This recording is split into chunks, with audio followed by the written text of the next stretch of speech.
Welcome to the American Jesus Show film thing, where we do a film thing about films that I've seen. And today I'm going to be talking about the film Crazy Rich Asians. I actually really enjoyed this film, and I wanted to go through and talk about the different reasons why I enjoyed this film, things that I really was surprised and shocked about. So let's get at it. Okay, first and foremost, when I'm talking about a film, I talk about the story, I talk about the characters. There's a lot of other people out here who can do a much better job of talking about the cinematography, even though I do really enjoy, and there's some beautiful cinematography in this movie, but we're going to stick to the story, and the story is quite interesting. Enjoy the character of Rachel Chu. Rachel Chu was an NYU professor. She is the lead female protagonist. She is the person you are rooting for in this film. And they really put together a great character to root for. She is extremely smart. And that's one of the things I think that a lot of other people miss out on this movie, is that the protagonist of this movie, the female lead protagonist, is incredibly intelligent. In a lot of ways, she is also equally empathic, which makes her more than likable. Some people say, oh, well, she's a likable character. No, she, towards the end, is probably one of my favorite female protagonists that I have seen in a romantic comedy movie. The male lead, on the other hand, is kind of... he's not really there for the most part. He's kind of pushed around. He's kind of told what to do. And he kind of does exactly what you would expect him to do in the script.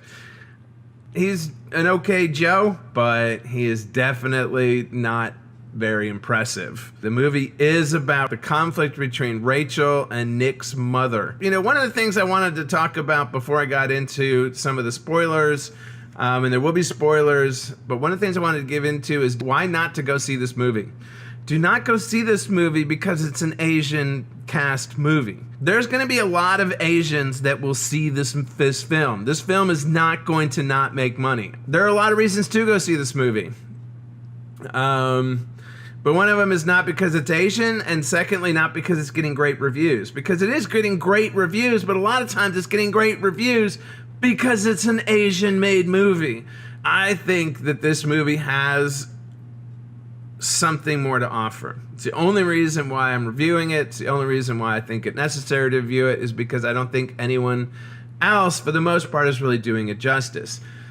I think that this movie has a lot to say about what money does to people. And old money is money that comes with obligation.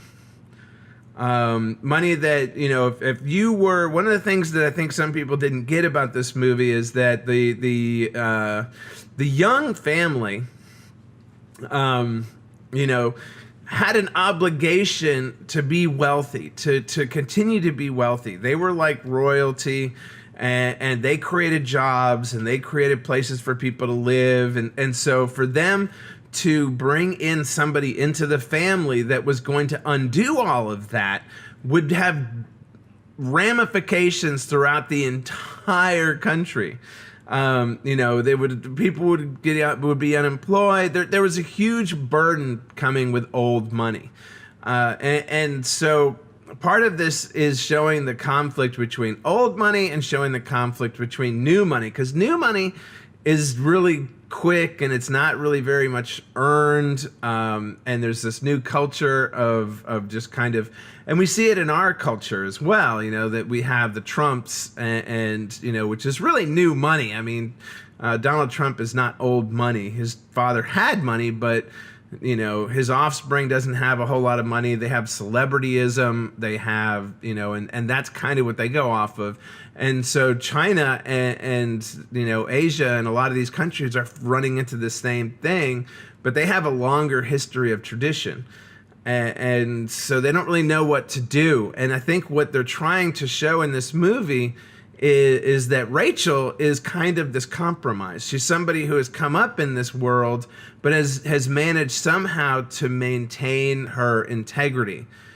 And so I wanted to definitely point out, that there's a pivotal moment in this movie, and it doesn't really happen until Rachel has the confrontation where she goes and she meets their great-grandmother, the matriarch of the family, and they're telling her that her mother had her illegitimately. Her perception of, it's almost ironic because up until that point, she's even talking to, she's even talking to Nick, and she's saying, hey, I wish you would wear a tuxedo all the time. So she is kind of bought into this intoxication that comes with money, that comes with the pageantry of it all. She has yet to really experience the dark side of having just scads and scads of money. And so it's not until when she goes into the garden and she meets this woman who she's seeing as this kindly, frail old woman turn into this monster and dress her down and tell her basically that she is just not good enough for this family and she will never be good enough for this family. And I'm talking about the great-grandmother. I'm not talking about the mother scene earlier, because that was just lightweight compared to what the great-grandmother does to her, because she is kind of the queen of the kingdom. It's not up until this moment where she thinks that she has won, and she thinks that, when Rachel thinks that she's won, when Rachel thinks that she's become, where she kind of sees herself in this new world, is she told, no, you're not good enough. And what you discover as she's leaving and she starts looking around the room is that it's not her that's not good enough. It is this world that is not worthy of her. Nobody even notices her. Nobody, all these people that were so interested in her and were so just enamored with her and so curious about her, when she's in crisis, there's nobody there. Nobody is there to help her. The point of the celebration after the wedding is to show us that as beautiful as everything we've seen is, and as touching and moving as everything seems to be, that she is way better than any of these people. The movie is about Rachel and Eleanor.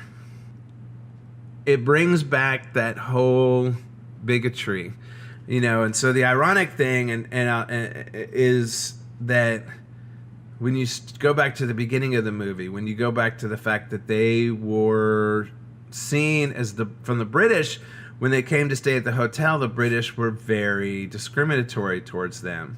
They were bigots, and they were like, you're not staying at this hotel. And they eventually were like, no, we own this hotel.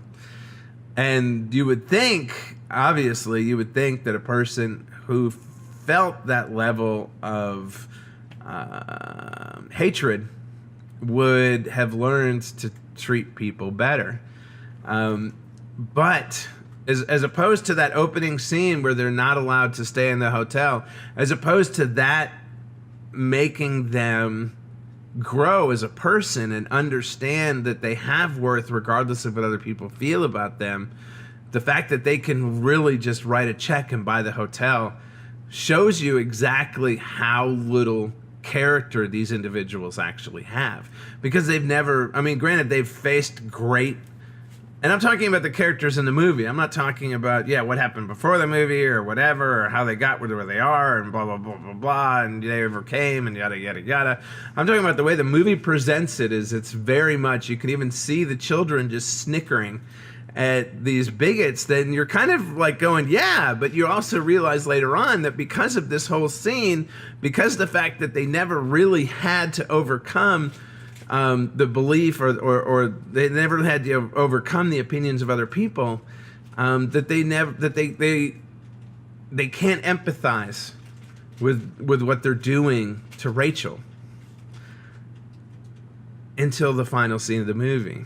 And the final scene of the movie is the beautiful thing, is what, to be honest with you, blew me away. I was in tears when I'm watching this because I thought it was such a beautiful testament to the character of a person. Where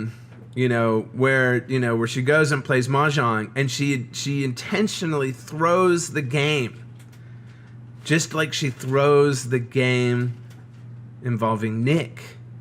Because in the beginning of the movie, when you see her gambling and she's playing poker, and she bluffs the guy, and she says the reason why I won is because he was afraid to lose. Now you have to understand that in this whole like scenario with Nick, she's been set up to where she can't win, and she realizes that when she goes to meet the mother for mahjong. She knows that if she gets Nick, if she agrees to marry Nick, then Nick's going to lose his family, or there's going to be a lot of like a lifetime of heartache and suffering behind this friction.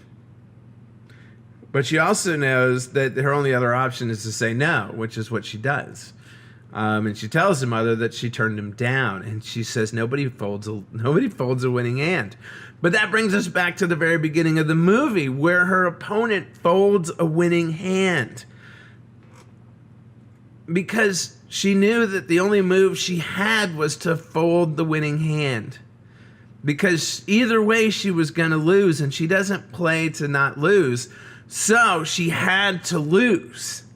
She had to force herself to lose and hope that in this loss that there would be some win.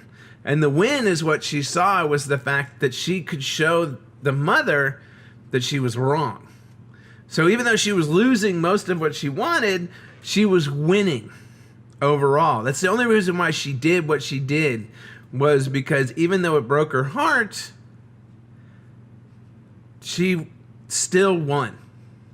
Because she didn't let these other people dictate what was going to happen to her life. And so it's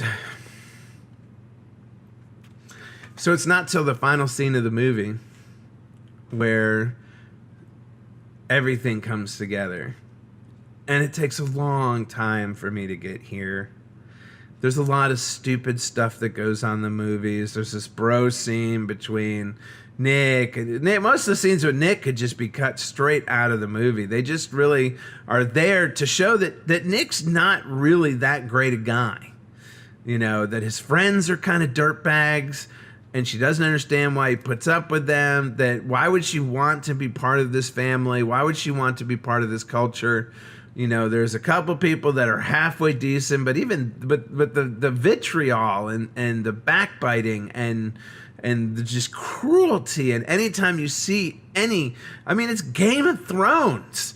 Anytime you see any semblance of dignity and character in these people, like even the Oma, like the grandmother, and you're like, oh, well, she's just as smart. She's on her side. And then, of course, at the end of it, she's the worst of them, because she's heartless.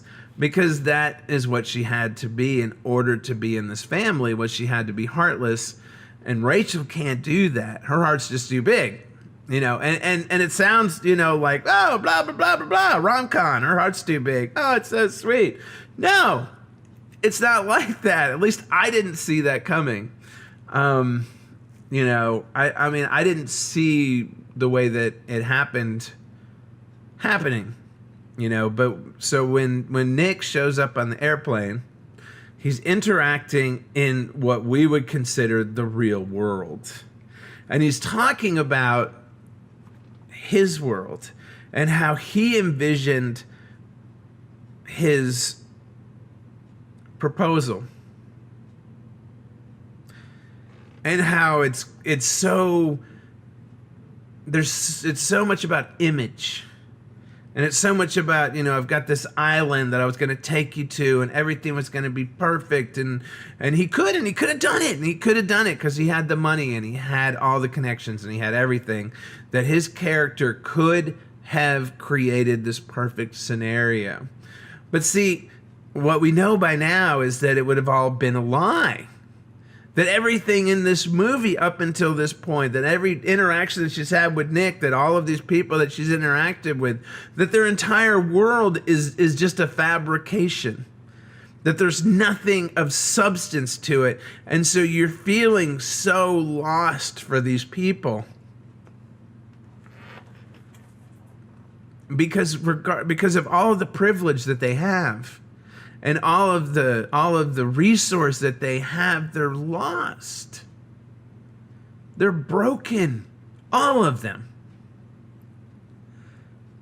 Except the mother. Because she was not allowed to be part of this family. And she's had to fight her entire life to maintain her status in this family because she's not blood. And she was not deemed worthy. And so she's tried her entire life. The mother has tried her entire life to be worthy of what she thinks her role is in this family. And part of that was to run off Rachel. Because Rachel was not worthy. And it was only when she saw Rachel's compassion that she remembered why she married her husband in the first place. Because her husband's compassion was the compassion that created the ring.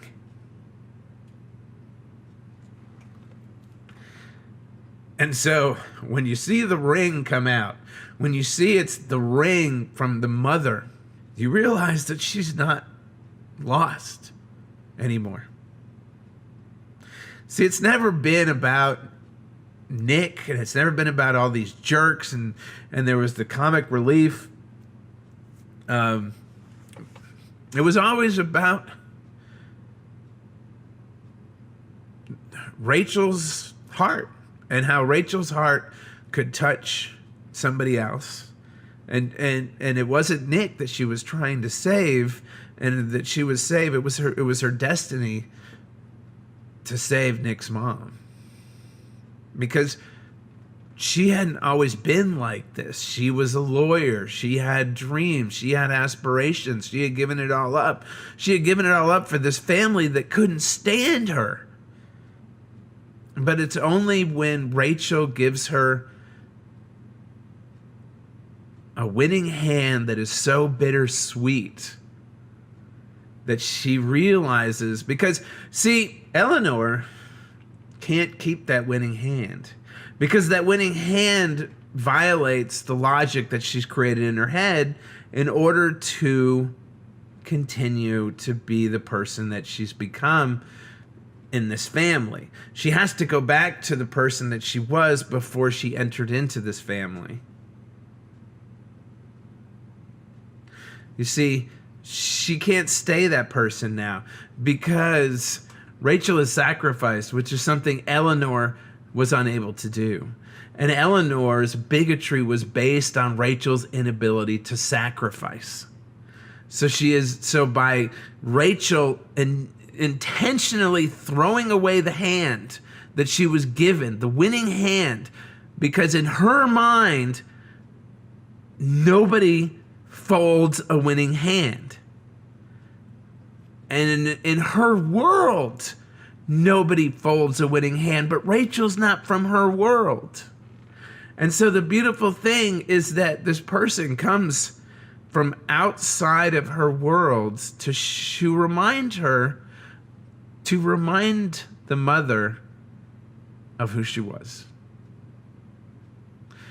See, that's why at the end of the movie, I'm feeling so moved. I don't give two bits about Nick.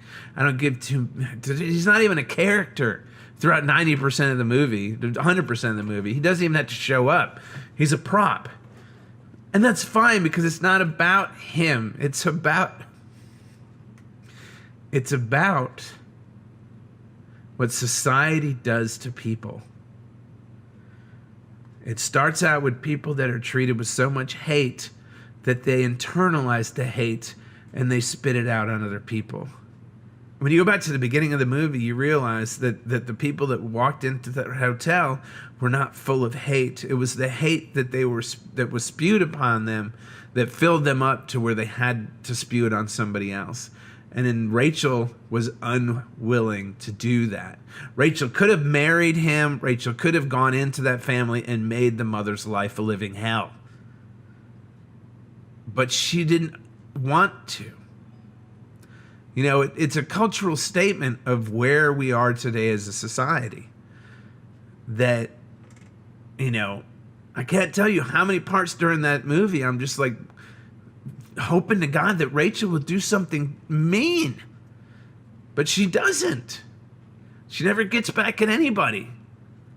But she does, because in the end of the movie, the way that she gets back at everybody is that she becomes a reflection, a mirror to which they can see who they've become.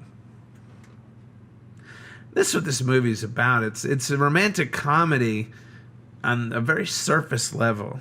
And there's a lot of it that's really stupid. But in the end of it, the writers have a point. And it is that point for which I'm making this review, because I haven't seen any other reviews talk about this. That in the end of the movie, she is in her world, the world that we all live in. None of us fly in planes that have huge beds and, silk sheets. Nobody flies like that we know. I can't even imagine how much those tickets would cost. But no, we live in a world where, we bump and we break and we knock into things, and everyone's just really trying to get by. But what Rachel reminds us is that sometimes the alternative is worse. But these people are terrible, is what we're supposed to finally come to the understanding of. And I will be honest with you, there are exceptions, but for the most part, when you interact with people that have this level of wealth and privilege, they have to become fairly terrible. Because in order for them to justify the fact that they are so privileged, they have to create some type of victimhood in their mind. Because that's why they deserve the privilege. They've either had to do more than other people have had to do, they've had to put up with more than other people have had to put up with. And it wasn't until Eleanor met Rachel that she realizes that she's always had another choice. That she hasn't had to carry this burden the way that she has. That she can hold on to her heart and be a good person and still have, some semblance of a life inside this family. Because she wanted her husband, but she also knew that she would have to sacrifice for it. And she's also from a previous generation where a lot more of that was true. The nouveau rich, which is what this movie's a lot about, it shows us that Eleanor just doesn't really fit in anymore. And Mima or Peepaw or whatever these ancient elders are, there's just no place for them. They don't fit in. Their ideologies don't fit in. Their reasoning doesn't make any sense. And they don't have to carry the world's, responsibilities on their shoulder. Anyways, I'm going to go ahead and edit this down a lot, but I did want to say that I thought it was a great movie. I think that there's a lot going on in this movie. There's a lot more to unpack in this movie than most people realize. And I think for me, that's what made the movie so great. And I'm going to see if I can put together something that sounds halfway decent for you guys. So, until next time, keep doing stuff.